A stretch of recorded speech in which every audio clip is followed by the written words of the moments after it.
Hello friends, question number next कहना चाह रहा है कि let x is equal to R N. X मेरे पास एक सेट दिया हुआ है, B the set of all N order tuple of real number. यानी आपको एक सेट x दे रखा है जिसके अंदर जो है एन ऑर्डर टपल्स हैं। Okay, for a fix point N belong to N, किसी फिक्स नेचुरल नंबर के लिए। And let D be the function, D मेरा कोई फंक्शन है और फंक्शन को ऐसे डिफाइन किया गया है कि D of x Y is equal to summation I बराबर 1 to n फिक्स नंबर तक X I minus Y I का कंप्लीट स्क्वायर की पावर 1/2 फॉर एक्स बराबर जो है वो है x1 x2 up to xn तक, y बराबर y1 y2 up to yn तक है और x कोमा y जो है ये जो ऑर्डर्ड पेयर हैं उसकी फॉर्म में है। शो दैट आपको दिखाना है कि x कोमा डी या R N comma D is a metric space. This is your question. भाई मैट्रिक स्पेस होने के लिए 4 कंडीशन होना ज़रूरी है।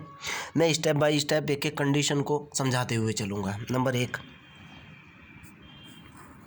सबसे पहले तो ये देख लो कि आपको गिवन क्या है। गिवन दैट आपको दिया है बेटा कि D of x comma Y जो डिस्टेंस फंक्शन है वो कुछ ऐसे दे रखा है, सम्मिशन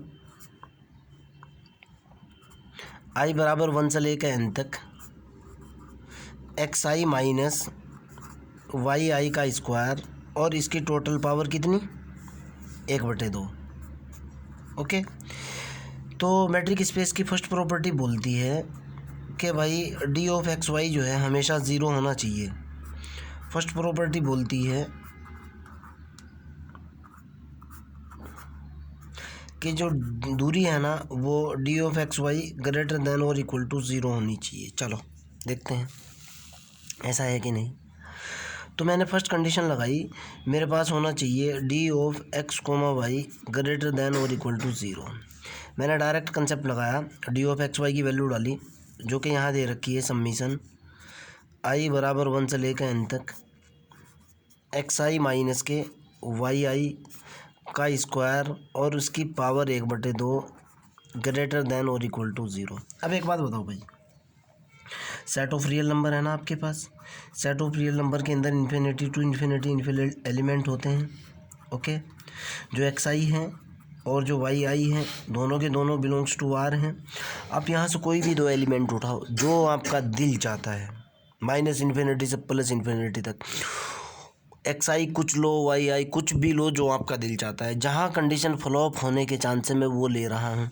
अगर बाई चांस मैं एक्स आई भी 0 ले लूँ वाई आई भी 0 ले लूँ तब भी ये रिज़ल्ट मेरे पास x I minus Y I का जो रिज़ल्ट है ना वो स्क्वायर करने के बाद 1/2 लगाने के बाद तब भी इज इक्वल टू 0 होगा। तब भी इज इक्वल टू 0 से तो कम जा ही नहीं सकता क्योंकि यहाँ स्क्वायर है। अगर आप लोगे कि सर एक्स की वैल्यू माइनस के 2 ले लो, वाई की वैल्यू माइनस के 5 ले लो भाई, माइनस में वैल्यू आई उसका स्क्वायर हुआ फिर उसका रूट निकला ग्रेटर देन 0 ही निकलेगा। इक्वल टू 0 सिर्फ एक केस में निकल सकता है जब एक्स और वाई की वैल्यू 0 हो, अर्थात ये तो नॉन नेगेटिव क्वांटिटी होगी ही होगी। सोच करके देख लो, कोई भी नंबर उठाओ, यहाँ आपको पूरी छूट है माइनस इन्फिनिटी से प्लस इन्फिनिटी तक। रियल नंबर कुछ भी उठाओ, एक्स आई कुछ उठाओ वाई आई कुछ उठाओ, 0 भी उठाओगे तब भी प्रॉब्लम नहीं है। नेगेटिव उठाओगे स्क्वायर होते ही पॉजिटिव हो जाएगा फिर उसका रूट ग्रेटर देन 0, पॉजिटिव उठाओगे तब भी कोई दिक्कत नहीं है, सेम नंबर उठाओगे तब भी कोई दिक्कत नहीं है। कंडीशन तो फ्लॉप हो ही नहीं रही है। सेम नंबर उठाया मैंने और वहाँ उठाया जहाँ ख़तरा था। देखो 0 जानबूझ करके उठाया क्योंकि यहाँ ख़तरा था। अगर पॉजिटिव 2 सेम नंबर उठा लोगे तब भी कंडीशन फ्लॉप नहीं है, नेगेटिव 2 सेम नंबर उठाओगे तब भी प्रॉब्लम नहीं है, अलग अलग उठा लिया तब तो ग्रेटर देन 0 होगा ही होगा भाई आपके सामने। तो यहाँ से मेरे पास क्या निकल जाएगा बेटा, इसको मैं ऐसे भी लिख सकता हूँ। देखो आप, इसको मैं यहाँ से ऐसे भी लिख सकता हूँ कि X I minus Y I का स्क्वायर ग्रेटर देन और इक्वल टू 0 फॉर ऑल दुनिया के किसी भी नंबर के लिए X I Y I belongs to the real number. कोई प्रॉब्लम हो ही नहीं सकती, होगा ना। तो आप देख लो, आप अगर मैं यहाँ 0 भी डालता हूँ, 0 माइनस के 0 का स्क्वायर तब इज इक्वल टू 0 है, कंडीशन तो तब भी पास हो रही है। -1 प्लस के 1 डालता हूँ तो निकल करके आता है 1 का स्क्वायर पहले से ही 0 से बड़ा है। आपने कहा कि सर 0.001 डालो, कोई दिक्कत नहीं है। आपने कहा कि सर प्लस के 0.0002 डालो, इसका स्क्वायर करो, ग्रेटर देन और इक्वल टू 0 तो होना ही होना है यार। चाहे जितनी भी छोटी क्वांटिटी हो, ग्रेटर देन 0 तो होगा ही होगा भाई। क्लियर है ना? यानी मैं सीधा बोल रहा हूँ कि D of x Y greater than और इक्वल टू 0। क्लियर? कोई दिक्कत तो नहीं है। Case number 2, property number 2। Property number 2 ये बोलती है भाई, पहले फंक्शन को डिफाइन, जो डिस्टेंस फंक्शन दिया हुआ है उसको लिख लूँ, उसके बाद आगे की तरफ चलूँगा। डी ऑफ एक्स वाई जो दे रखा है बेटा, वो ये दे रखा है कि D of x Y is equal to है X comma Y is equal to है सम्मिशन आई बराबर 1 से लेकर n तक एक्स आई माइनस के वाई आई का स्क्वायर की पावर 1/2। ये तो आपको डिस्टेंस फंक्शन दिया हुआ है।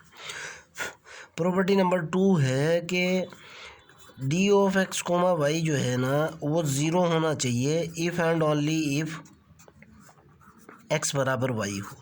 इसका मतलब ये निकलता है बेटा, अगर डी ऑफ एक्स वाई 0 है तो एक्स बराबर वाई है, और अगर एक्स बराबर वाई है तो डी ऑफ एक्स वाई 0 के बराबर है।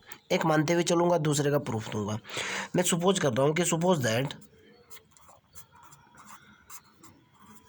मैंने कहा कि suppose that D of x Y 0 के बराबर है, D of x comma Y is equal to 0 है। देन मेरे को प्रूफ क्या करना है? We want to prove that क्या प्रूफ करना है भाई?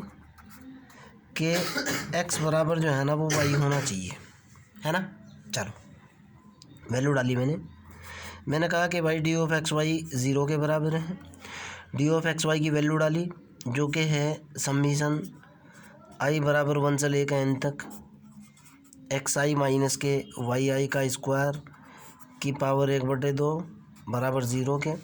तो यहाँ से सीधा निकल जाएगा आपके पास एक्स आई माइनस के वाई आई का स्क्वायर इज इक्वल टू 0 हो जाएगा, और यहाँ से सीधा आ जाएगा एक्स आई माइनस के Y I is equal to क्या हो जाएगा? 0 हो जाएगा। तो यहाँ से क्या निकलेगा बेटा? X I is equal to Y I निकल जाएगा। निकल गया ना? आगे अब इम्पोर्टेंट बात है, एक्स और वाई की वैल्यू जो जो दे रखी है देखते हैं क्या है कैसे है। ये दी हुई है एक्स और वाई, ये देखो आप यहाँ, ठीक है ना? X I is equal to Y I, इसका मतलब क्या निकला? x1 बराबर होगा किसके? y1 के। x2 बराबर किसके होगा? y2 के। और x3 बराबर किसके होगा? y3 के। ओके, ऐसे ही होगा ना? तो अब ये पूरा ऑर्डर्ड पेयर यानी x1 comma x2 comma xn, ordered pair wise कह रहा हूँ मैं, y1 coma y2 comma y3 and so on yn के बराबर। ये ऑर्डर टपल पूरे का पूरा दूसरे ऑर्डर टपल के बराबर हो चुका। तो इसका मतलब क्या निकल गया भाई? x बराबर तो हो चुका y के, आपके सामने है। क्लियर? रिवर्स चलते हैं, देखो आप, बिल्कुल क्रिस्टल क्लियर। पहला ऑर्डर टपल दूसरे ऑर्डर टपल के बराबर, उससे अगले वाला ऑर्डर टपल दूसरे ऑर्डर टपल के बराबर, x1 y1 के बराबर, x2 y2 के बराबर, x3 y3 के बराबर। तो x1 y1 के बराबर, x2 y2 के बराबर, x3 y3 के बराबर। तो सारे के सारे बराबर हो चुके, तो x बराबर y के था ना, यही तो प्रूफ करना था। रिवर्स चलते हैं, उल्टा भी देखते हैं भाई कि भाई अगर x बराबर y हो तो अब हम लोगों को क्या सिद्ध करना है? डिस्टेंस फंक्शन ऊपर लिखा हुआ है। नाउ इफ़ x बराबर y, then we want to prove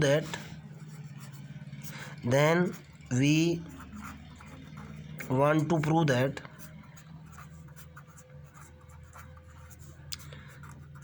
क्या सिद्ध करना है भाई? कि अगर x बराबर y के है तो अब की बार D of x comma Y जो है ना वो 0 होना चाहिए। यही है ना कंसेप्ट? x बराबर y का मतलब ये निकलता है बेटा कि x1 comma x2 comma xn बराबर हैं y1 coma y2 and so on yn के। ऑर्डर्ड पेयर वाइज बराबर हैं, यानी x1 बराबर है y1 के, x2 बराबर है y2 के एंड सो ऑन xn बराबर किसके? yn के। यही है ना? Now D of x Y की बात करता हूँ। D of x comma Y is equal to summation X I minus Y I का स्क्वायर की पावर कितनी, 1/2।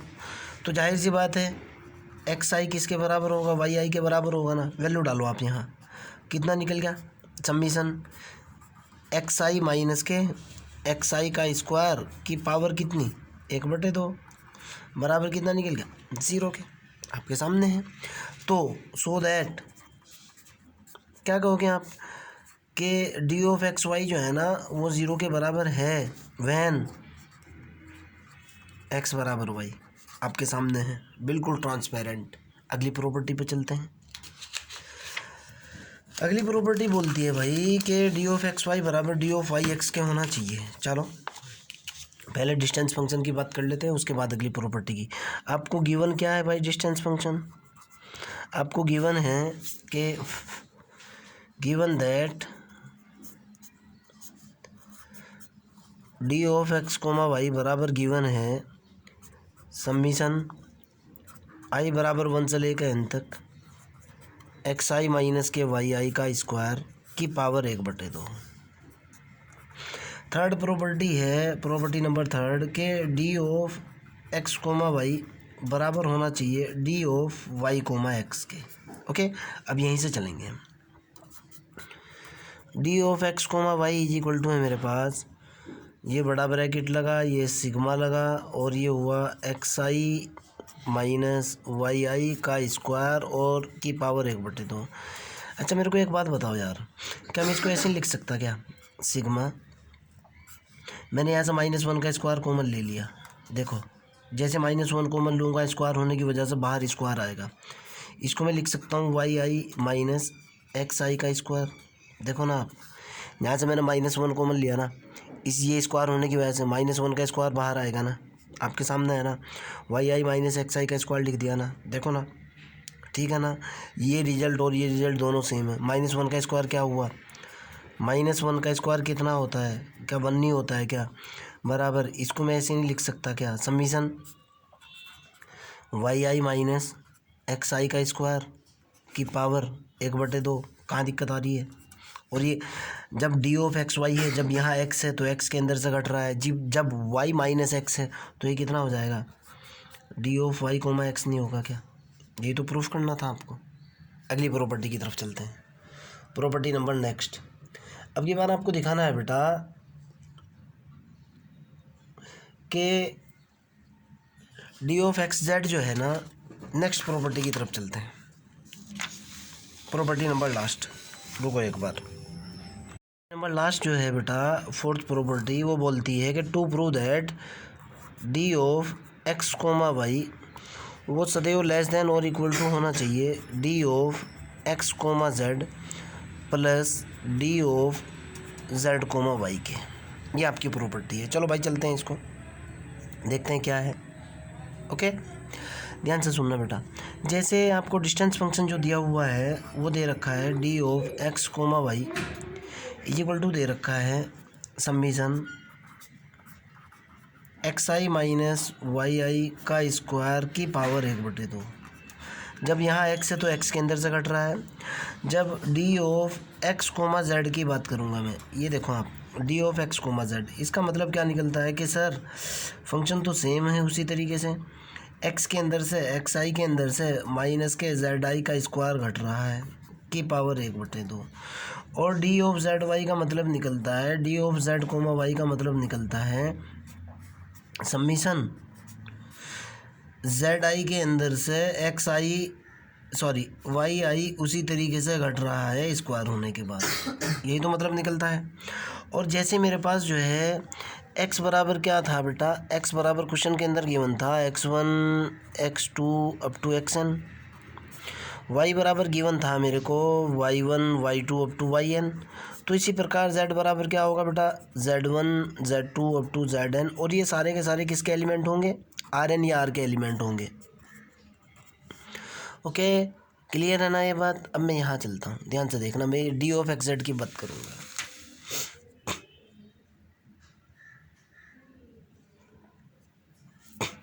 इसको मैं क्या कर सकता हूँ बेटा, मैं अलग अलग निकालूंगा नाउ, ध्यान से सुनना, अलग अलग तरीके से कैलकुलेट करूँगा। सपोज दैट मैं कह रहा हूँ D of x comma Z calculate कर रहा हूँ पहले, D of x comma Z.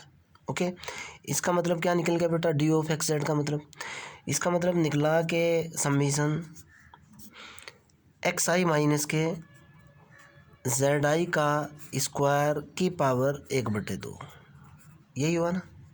Okay, clear है ना। आगे की तरफ चलता हूँ, और अगर मैं अंदर वाली क्वांटिटी को, इस सारी क्वांटिटी को अल्फ़ा मान लूँ, सपोज दैट दिस इज, मैं कह दूँ कि suppose that X I minus के Z I is equal to alpha, थोड़ी देर के लिए सपोज दैट, तो यहाँ से मेरे पास ये निकल जाएगा बेटा, समीशन आई बराबर 1 से लेकर n तक तो चल ही रहा है, अल्फ़ा स्क्वायर की पावर 1/2, यही निकलेगा ना। ओके, अब अगर मैं D of x comma Y, X comma Z है यार, ये गलती करती है, D of x comma Z की बात तो ये हुई, D of Z comma Y की बात करता हूँ, D of Z comma Y की बात करता हूँ। आप कहोगे कि सर सेम है, समीशन जेड आई माइनस के वाई आई का स्क्वायर और टोटल पावर कितनी, 1/2। अगर मैं अंदर वाले को बीटा मान लूँ, मैं कह रहा हूँ कि अब की बार जेड आई माइनस के वाई आई, इसको एक नई क्वांटिटी सपोज दैट मैं बीटा मान लूँ, मैं सपोज कर रहा हूँ, मैं ये नहीं कह रहा हूँ कि ऐसा है, सपोज दैट, और ऐसा है भी भाई, दो क्वांटिटी है, दो नंबर को आपस में घटाओ, घटाने के बाद एक ही तो नंबर निकलता है यार, सोच कर तो देखो आप। तो ये मेरे पास निकल गया समीशन बीटा के, बीटा इसको अल्फ़ा आई लो और भी क्लियर होगी बात, यानी जब आई आई ले रखा है तो अल्फ़ा आई लो, बीटा आई का स्क्वायर की पावर 1/2, क्लियर है ना, नो प्रॉब्लम। अब D of x comma Y की बात करूँगा मैं, जो मेरा बचा हुआ है। Now I will calculate the value D of x comma Y, देखना आप क्या होगा। ये आपके पास D of x comma Y जो है ये वाला, now D of x comma Y बराबर कितना है भाई, समीशन एक्स आई माइनस के वाई आई का स्क्वायर की पावर कितनी है, 1/2। क्या मैं इसको ऐसे नहीं लिख सकता क्या भाई, बराबर करके यहाँ, ये मेरा जूँ का तूँ, ये मेरा जूँ का तूँ, एक्स आई माइनस के जेड आई प्लस के जेड आई माइनस के वाई आई नहीं लिख सकता क्या, का स्क्वायर। ध्यान से देखना बेटा, टोटल का स्क्वायर, इसका टोटल का, कभी आप ये कहो कि सर ये क्या कर दिया, टोटल का स्क्वायर और भी टोटल की पावर 1/2 भी है, क्लियर है ना। अब देखो आप, अगर मैं इनकी वैल्यू डालूँ, ध्यान से देखना आप, इसकी वैल्यू मेरे पास कितनी थी, इसकी वैल्यू थी, देखो अभी मैंने डाली थी, ये देखो आप, एक तो अल्फ़ा स्क्वायर थी, एक बीटा स्क्वायर थी, ये देखो है ना, यहाँ से देखो आप, ये कितनी है, अल्फ़ा स्क्वायर है ना, एक्स आई जेड आई, इसको मैंने क्या लिखा बेटा, बराबर समीशन, पहले ब्रैकेट लगा दूँ, समीशन ये हुआ बेटा अल्फ़ा आई, पूरी वैल्यू आपके सामने है, जिसको मैंने अल्फ़ा आई मान रखा था, दूसरे वाली वैल्यू कितनी है, बीटा आई, देखो आपके सामने है, प्लस के कितना है, प्लस के बीटा आई का स्क्वायर और की पावर टोटल कितनी, 1/2। जानबूझ करके मैंने ये हरकत की है। हमारे पास एक मिनिकोस की इनइक्वालिटी होती है जिसका मैं यूज़ करने जा रहा हूँ। अगर कहीं ऐसा है, मिनिकोस की इनइक्वालिटी ये बोलती है बेटा, समीशन ऑफ मिनिकोस की इनइक्वालिटी, ये एमएससी का कंसेप्ट है, यहाँ यूज़ किया जा रहा है यार, इसलिए मिनिकोस की इनइक्वालिटी।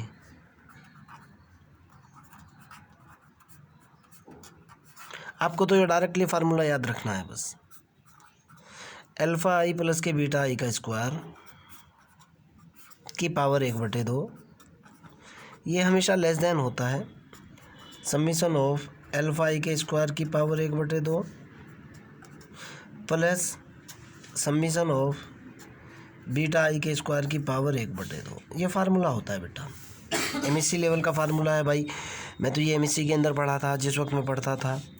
तो यहाँ से मिनिकोस की इनइक्वालिटी से कंसेप्ट निकल कर के आया,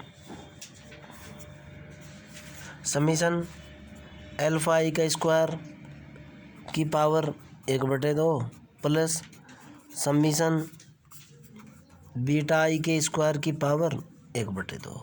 ओके, अल्फ़ा आई और बीटा आई की वैल्यू डालता हूँ, ध्यान से देखो। अब आप अल्फ़ा आई की वैल्यू कितनी है भाई? अल्फ़ा आई की वैल्यू है, ये देखो आप, एक्स आई जेड आई है ना, ये देखो आप, डी ऑफ एक्स जेड, ये लेस देन और इक्वल टू हुआ कितना?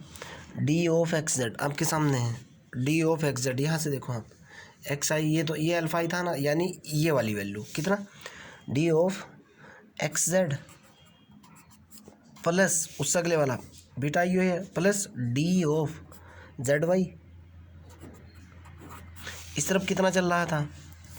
इस तरफ ये मेरा चल रहा था भाई डी ऑफ, ये देखो आप, D of x comma Y चल रहा था। ये कंडीशन भी पास हो चुकी। सो दैट आप क्या कहोगे? सो दैट के D of x comma Y जो है ना, जो ऐसे डिफाइन किया गया है, X I minus Y I का स्क्वायर और फिर उसकी power 1/2 is a metric space. कोई दिक्कत ही नहीं है भाई, is a metric space, hence proof. फिर भी अगर आपका कोई डाउट है, कोई प्रॉब्लम है, तो भाई कमेंट बॉक्स के अंदर क्वेश्चन को डालिए, मैं तो हेल्प करूँगा ही आपकी भाई। चलो बाय।